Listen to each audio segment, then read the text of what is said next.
What happens when Hollywood's most beloved actress walks into what she thinks is a friendly morning show appearance, only to find herself facing a firing squad of hostile hosts? You won't believe what unfolds when Jennifer Lawrence sits down with the View panel and discovers they have a very different agenda than promoting her latest film. This isn't your typical celebrity interview gone wrong. This is a full-scale ambush that left viewers stunned, and Lawrence storming off the set in fury. The atmosphere in the View studio was electric as Jennifer Lawrence made her entrance, flashing her signature smile and waving to the enthusiastic studio audience. What she didn't know was that behind those welcoming smiles from the panel sat a carefully orchestrated plan that would turn her promotional appearance into a nightmare she'd never forget. The audience cheered as she took her seat, completely unaware they were about to witness one of the most explosive confrontations in daytime television history. Joy Behar, sitting at the center of the panel with her arms crossed, wasted no time cutting through the pleasantries. "Jennifer, welcome back to The View. We're so glad you're here," she began, her voice carrying an edge that immediately caught Lawrence's attention. "But before we talk about your new movie, I think we need to address something that's been bothering a lot of people, including myself." Lawrence's smile faltered slightly as she sensed the shift in tone. "Oh, okay. What's that?" she asked, her voice still friendly but cautious. Whoopi Goldberg leaned forward, her expression serious. "Jennifer, you've been in Hollywood for over a decade now, and you've played some pretty iconic characters. But there's been a growing conversation about how your roles, particularly in franchises like The Hunger Games, have actually set women back in terms of representation." The studio fell silent as Lawrence processed what she had just heard. Her publicist, sitting just off camera, shifted uncomfortably in her seat. This wasn't the conversation they had prepared for. "I'm sorry. What? Set women back? I don't understand what you mean by that," Lawrence responded, her voice rising slightly in confusion and defense.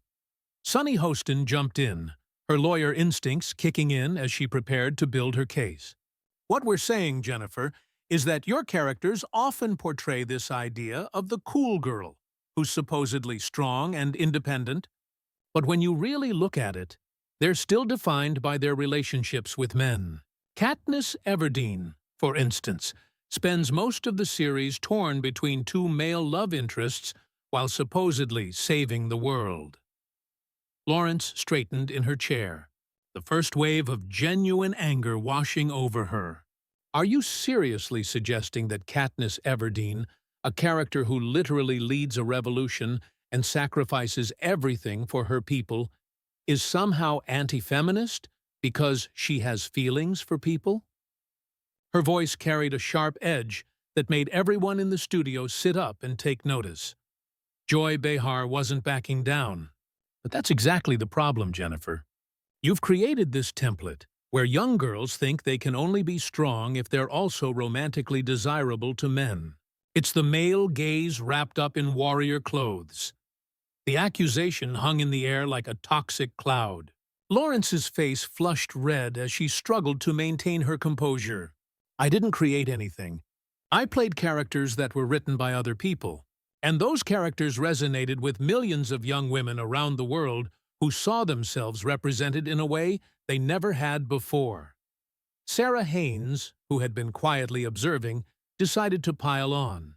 "But Jennifer, don't you think as an actress with your platform, you have a responsibility to choose roles that truly empower women instead of just appearing to? Even in your comedies, you often play the clumsy, relatable girl who needs to be saved or validated by someone else." Lawrence's hands clenched into fists on the armrests. "Clumsy and relatable? You mean human?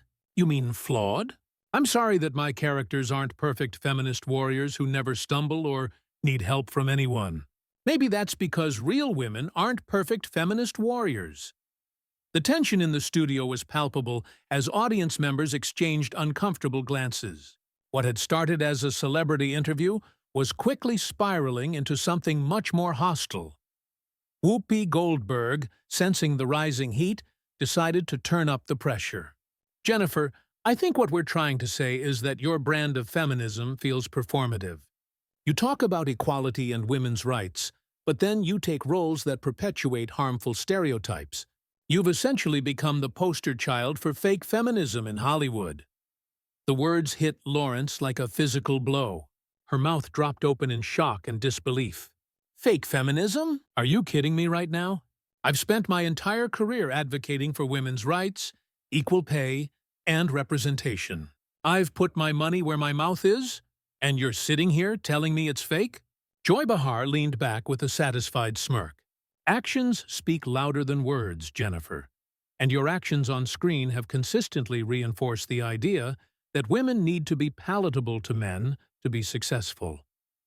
You've made millions playing into these stereotypes. Lawrence's voice cracked with emotion as she fought back tears of frustration and anger. You know what? This is unbelievable. I came here to talk about my work, to promote a film I'm proud of, and instead, you've ambushed me with this coordinated attack on my character and my career. The panel exchanged glances, clearly pleased with how rattled they'd made their guest. Sunny Hostin pressed further, her tone sharp. It's not an attack, Jennifer. It's accountability. You've influenced an entire generation of young women, and many of us feel that influence has been largely negative. Lawrence stood abruptly, her chair scraping loudly against the floor. Largely negative? I've inspired millions of girls to be strong, to fight for what they believe in, to stand up for themselves and others. And you're telling me that's negative because my characters also happen to be human beings with complex emotions? The audience was completely silent now, sensing that something unprecedented was about to happen. Joy Behar, emboldened by Lawrence's distress, delivered what she hoped would be the final blow. The problem, Jennifer, is that you've convinced yourself that playing these roles makes you a feminist icon, when in reality, you've just been very well paid to reinforce the patriarchal structures that keep women down. You're not a revolutionary. You're a collaborator. The word collaborator hung in the air like a gunshot. Lawrence's face went white, then red, then white again as the full implications of what had just been said sank in. The panel had just accused her of being a traitor to her own gender, and they'd done it on national television. Lawrence's breathing became visibly labored as she processed the devastating accusation. The studio lights seemed to burn hotter, and sweat began to bead on her forehead. "A collaborator," she repeated, her voice barely above a whisper but laced with venom. "You just called me a collaborator with the patriarchy on national television?" Whoopi Goldberg leaned forward with predatory intensity. "If the shoe fits, Jennifer. You've built your entire career on playing characters that look strong on the surface, but ultimately reinforce the idea that women need male validation to be complete. That's not feminism. That's patriarchy with better marketing." The audience was completely silent now, some covering their mouths in shock at what they were witnessing. Lawrence's publicist was frantically making hand gestures from the side, trying to signal for a commercial break, but the cameras kept rolling, and the panel showed no signs of letting up. "You want to talk about patriarchy?" Lawrence's voice began to rise, her famous composure finally cracking. "Let's talk about 4 middle-aged women sitting behind a desk, tearing down a younger woman's accomplishments because it makes them feel relevant. Let's talk about how you've turned this show into a platform for bullying under the guise of social justice." Joy Behar's face twisted into a cruel smile. "Oh, now we're the bullies. Jennifer, you've made hundreds of millions of dollars playing dress-up while actual women fight for real equality. You've appropriated the language of feminism to sell movie tickets, and now you're upset that someone's finally calling you out on it."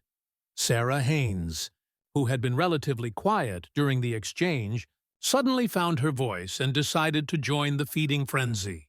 "Jennifer, I think what's really bothering people is the hypocrisy.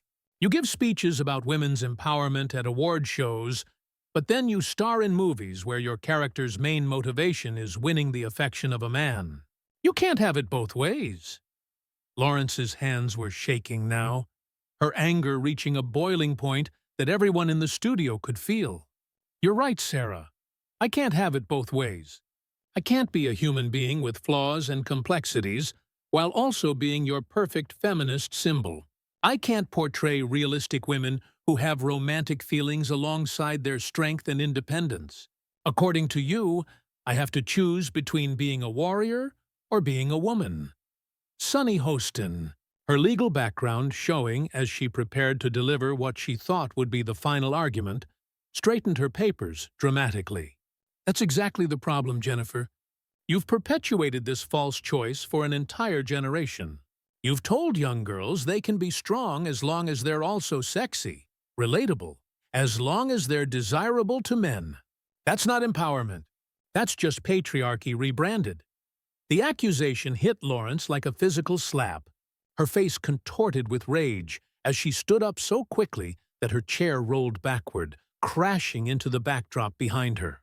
You know what? This is insane. This is absolutely insane. I've spent my entire career trying to bring complex, flawed human female characters to life. And you're sitting here telling me that makes me an enemy of women. Joy Behar wasn't finished. She sensed that Lawrence was on the verge of a complete breakdown and wanted to push her over the edge. Jennifer, I think what's really happening here is that you're finally being forced to confront the fact that your career has been built on a lie. You've convinced yourself that you're some kind of feminist icon, but the reality is you've been nothing more than a pretty face selling male fantasies dressed up as female empowerment. The studio erupted in gasps as Bahar's words landed like bombs. Even some of the crew members behind the cameras were shaking their heads in disbelief at the brutality of the attack. Lawrence's face went through a spectrum of emotions: shock, hurt, rage, and finally, something that looked dangerously close to pure fury. A pretty face selling male fantasies. Her voice was now loud enough to be heard in the back row of the studio audience. Are you listening to yourself right now? You're sitting here on television reducing me to nothing more than my appearance while lecturing me about feminism. Do you not see the irony in that? Whoopi Goldberg, not to be outdone by her co-host, decided to escalate even further. The irony, Jennifer, is that you're standing there acting like a victim when you're the one who's victimized young women by selling them a watered-down version of feminism that's designed to make men comfortable. You've made feminism safe for the patriarchy. Lawrence's entire body was trembling now, her voice cracking with emotion. Safe for the patriarchy? Are you serious right now? Katniss Everdeen literally brings down a totalitarian government. She sacrifices everything for her people. She's the most powerful character in those films. And you're telling me that's safe for the patriarchy because she also happens to have feelings? Sarah Haynes jumped back in, her voice dripping with condescension. But Jennifer, don't you see? The fact that she has to be torn between two men the entire time undermines everything else she does. It tells young girls that even when they're saving the world, their romantic life is still the most important thing about them. The audience watched in stunned silence as Lawrence's facade of Hollywood politeness finally shattered completely. You know what tells young girls that their romantic life is the most important thing about them? Shows like this one, where four women spend their time tearing down other women instead of building them up, where you use feminism as a weapon to destroy rather than a tool to create. Jodi Tuan, Bahar's eyes gleamed with malicious satisfaction. She had Lawrence exactly where she wanted her, angry, emotional, and looking unstable on national television. Oh, so now we're not real feminists, Jennifer. We've been fighting for women's rights since before you were born. We've earned our place at this table through decades of hard work and sacrifice, not by playing dress-up in big-budget movies. The dismissiveness in Bahar's voice was the final straw. Lawrence's face turned a deep shade of red as she pointed directly at the panel. Earned your place? You've earned your place by spending every morning gossiping and tearing down other women. You've turned feminism into a blood sport where you get to decide who's pure enough to be in your club. Sunny Hostin, sensing that Lawrence was losing control, decided to push even harder. Jennifer, you're having an emotional breakdown on television right now, which kind of proves our point. You can't handle legitimate criticism of your work without falling apart. Maybe that's because deep down, you know we're right. The studio fell into a dead silence as Hostin's words hung in the air like a toxic cloud. Lawrence's mouth opened and closed as she struggled to find words that could adequately express her fury. The camera zoomed in on her face, capturing every moment of her visible distress for the millions of viewers watching at home. An emotional breakdown? Lawrence's voice was barely controlled now, shaking with rage. You ambush me on your show, call me a traitor to my own gender, tell me my entire career is a lie, and then when I defend myself, you call it an emotional breakdown. This is exactly the kind of behavior that makes women afraid to speak up. But the panel wasn't done. They could sense that Lawrence was on the verge of doing something that would make for incredible television, and they were determined to push her over the edge.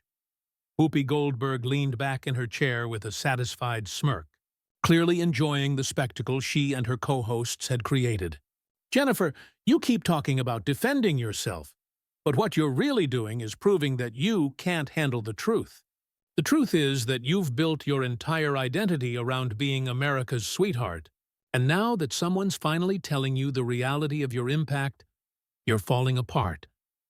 Lawrence's hands were clenched into fists at her sides, her knuckles white with tension. The truth? You want to talk about truth? The truth is that you four have turned this show into a toxic wasteland, where you destroy other women for sport. You hide behind the banner of feminism while practicing the worst kind of internalized misogyny. Joy Behar's laugh was sharp and cruel. Oh, please, don't lecture us about internalized misogyny when you've made a career out of playing the cool girl who's not like other girls. You've perpetuated every harmful stereotype about women while convincing yourself you're a revolutionary. The audience shifted uncomfortably in their seats, many looking around as if searching for an exit. The atmosphere in the studio had become so toxic that even the crew members were exchanging worried glances. Lawrence's publicist had given up trying to signal for a commercial break and was now frantically typing on her phone, presumably trying to get anyone, to intervene. Sarah Haynes, emboldened by her co-host's attacks, decided to deliver what she thought would be the killing blow. Jennifer, I think what's really happening here is that you're finally being forced to confront the fact that everything you thought you stood for has been a lie. You're not a feminist icon. You're a product of the male gaze who's been marketed as empowerment. Lawrence's voice dropped to a dangerously quiet level, the kind of calm that precedes a storm. You know what, Sarah? You're absolutely right. I am a product. I'm a product of an industry that told me I had to be perfect, that I had to be likable, that I had to smile and be grateful for every opportunity. And you know what the saddest part is? I'm sitting here being attacked by 4 women who should understand that better than anyone. Sunny Hostin, her legal instincts telling her to go in for the kill, leaned forward with predatory intensity. But that's exactly the problem, Jennifer. Instead of using your platform to challenge those expectations, you embraced them. You became the perfect Hollywood feminist. Just feminist enough to be marketable, but not so feminist that you'd make men uncomfortable. The accusation hit Lawrence like a physical blow. For a moment, she looked like she might cry. But then something shifted in her expression, and instead of tears, there was pure, unadulterated rage. You want to know what makes men uncomfortable? Women who tear each other down on national television. Women who use their platform to destroy other women's careers and reputations. Women who have become so bitter and jealous that they can't stand to see another woman succeed. The studio fell into shocked silence. Even the panel seemed momentarily stunned by the directness of her attack. But Joy Behar quickly recovered. her face twisting into an expression of pure malice. "Jealous, Jennifer. We're not jealous of you. We're disappointed in you. We're disappointed that someone with your platform and your influence chose to use it to set women back instead of moving them forward. You had the chance to be a real role model, and instead, you chose to be a cautionary tale." Lawrence's entire body was shaking now, her voice rising to a level that made everyone in the studio flinch. "A cautionary tale? You know what's a cautionary tale? 4 women who have spent so much time tearing down other women that they've forgotten what it means to support each other. You've turned feminism into a weapon of destruction instead of a tool of creation." Whoopi Goldberg, not to be outdone by her co-host, decided to escalate even further. "Jennifer, you're standing there having a complete meltdown on television, and somehow you think that makes you the victim here. This is exactly the kind of behavior that reinforces every negative stereotype about women in Hollywood." The irony of Goldberg's statement was not lost on anyone. Here was a woman criticizing Lawrence for having an emotional reaction to being systematically attacked and humiliated on national television. Lawrence's face went through a spectrum of emotions: disbelief, hurt, and finally, pure contempt. You know what reinforces negative stereotypes about women? This show. This exact behavior. 4 women sitting behind a desk, using their power to destroy another woman's reputation and career. You've become everything you claim to fight against, and you're too blinded by your own self-righteousness to see it. Sarah Haynes, her voice dripping with condescension, decided to deliver what she hoped would be the final blow. "Jennifer, I think it's time for you to face the reality that your career has been built on a foundation of lies. You've convinced yourself that you're a feminist icon, but the truth is that you've been nothing more than a pretty face, selling a sanitized version of female empowerment." Lawrence stood there for a moment, her chest heaving with emotion as she processed the full scope of what had just happened. She had come to The View expecting a friendly promotional interview, and instead walked into a coordinated assassination of her character and career. The panel had systematically dismantled everything she thought she stood for, and they had done it with smiles on their faces. But then something remarkable happened. Instead of breaking down or walking away defeated, Lawrence straightened her shoulders and looked directly into the camera, addressing the millions of viewers watching. "You know what? I'm done with this. I'm done with this show. I'm done with this conversation. And I'm done with women who think that tearing down other women makes them better feminists." Her voice was steady now, filled with a quiet dignity that stood in stark contrast to the chaos around her. She turned to face the panel directly, her voice carrying a weight that made everyone sit up and take notice. "You 4 have spent the last 30 minutes trying to convince me and your audience that I'm some kind of traitor to women everywhere. But the only traitors I see are sitting behind that desk, using their platform to destroy instead of build, to tear down instead of lift up." Joy Behar tried to interrupt, but Lawrence held up her hand, her voice growing stronger with each word. "No, you've had your turn. You've had your moment to attack and humiliate and tear down. Now it's my turn." The studio was completely silent now, everyone hanging on her every word. "I have spent my entire career trying to bring complex, flawed human female characters to life. Characters who are strong and vulnerable, independent and connected, powerful and emotional. Because that's what real women are. We're not one-dimensional warriors or perfect feminist symbols. We're human beings with contradictions and complexities." She paused, looking directly at each member of the panel. "And you know what? I'm proud of that work. I'm proud of the characters I've played. And I'm proud of the impact they've had on young women around the world. Because while you've been sitting behind this desk, judging and criticizing, those characters have been inspiring millions of girls to be brave, to fight for what they believe in, and to never let anyone, not even 4 bitter women on a talk show, tell them who they can and can't be." The panel sat in stunned silence, clearly not expecting Lawrence to turn the tables so effectively. But she wasn't done yet. You want to talk about what's harmful to women? This is what's harmful to women. This culture of tearing each other down, of demanding perfection, of gatekeeping who gets to be considered a real feminist. You've turned this show into everything that's wrong with how women treat each other.